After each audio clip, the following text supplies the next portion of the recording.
Frau Zellweger? Ja? Kantonales Amt für Gesundheit. Brunschwiler Boris, mein Name. Wir warten schon seit Wochen auf Ihre Rapporte.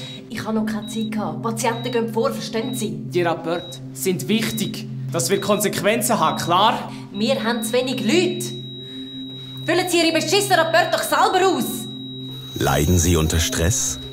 Gönnen Sie sich einen erholsamen Campingurlaub. Genießen Sie schönes Wetter in unberührter Natur bei Spiel und Spaß mit Ihren Liebsten. Ich sehe etwas, was ihr nicht seht, und das ist grau. Kulinarischen Highlights. Ich hätte gerne Caesar-Salat. Haben wir nicht mehr. Dann einen Grünen. Ist verfault. Was haben wir denn noch? Bombschips oder eine Rakete? Und Entspannung unter einem gemütlichen Zeltdach. Ihr habt die Dreckstange. Steckt eure Kopf in die Huber. Freuen Sie sich auf Camp Up, das Ostermusical 2019. Der Fahne! Herr Richu, hat er da noch ein Geschenkchen? Ah, geil!